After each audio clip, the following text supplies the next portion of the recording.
Magandang hapon, Pilipinas. Narito ang Police News Express sa oras na ito.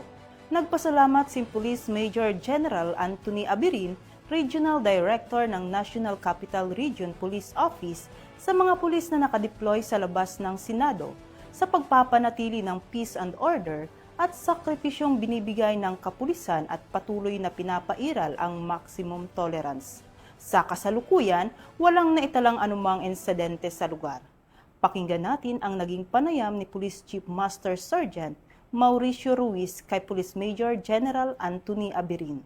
Ilang umaga, madaling araw pa lang yung tropa ng buong pwersa ng NCRPO, maging ng iba't ibang region at saka ng NHQ, nandito na sa labas at paligid ng Senado. Ano pong mensahe nyo sa araw at ano pong sitwasyon simula po kaninang umaga, sir?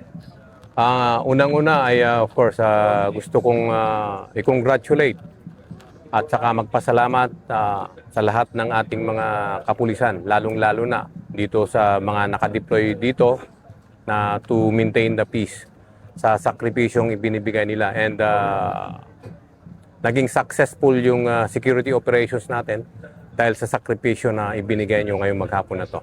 Sana tuloy-tuloy ito na walang untoward incident na mangyayari at nang sa ganun ay titingalain tayo ng ating mga babayan for being professional in the conduct of our deployment and our security operation. Actually, parte ng security operations natin, ina-expect natin na there will be rallies coming from the pro-impeachment at saka anti-impeachment. So, we anticipated that. May interventions tayong ginawa. Ang ginawa natin, pinaghiwalay natin yung pro at saka anti nang walang agitation at saka walang tension or walang away na mangyayari.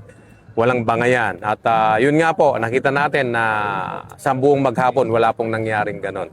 So ako ay sasamantalahin ko ang pagkakataong ito na pasalamatan ang ating mga kababayan na pumunta rito para mag-rally. At gusto ko rin magpasalamat dahil sa pagsunod sa mga alituntuning inilatag natin.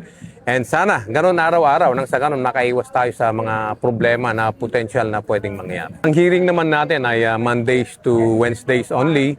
And of course, walang na-issue permit yung city government ng Pasay. However, of course, ang sa atin is we will always give them the chance to air their grievances. Kasi guaranteed naman yun sa Constitution.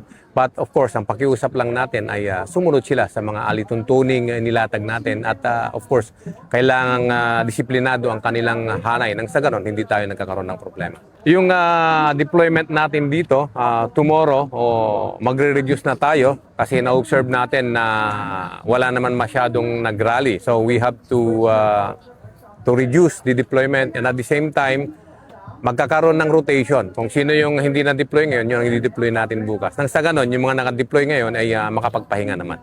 But of course, on the part of the commanders, on the part of the officers, ibang level yung responsibilidad at saka accountability na kinakaharap natin. So, I expect everyone to be here again tomorrow. At para sa napapanahong balitang pampulisya, laging tumutok sa Police News Network, alagad ng batas, tagataguyod ng balitang pulis. Ako po si Patrolwoman Dara Falogni. Bagong PNP para sa bagong Pilipinas, serbisyong mabilis, tapat at nararamdaman.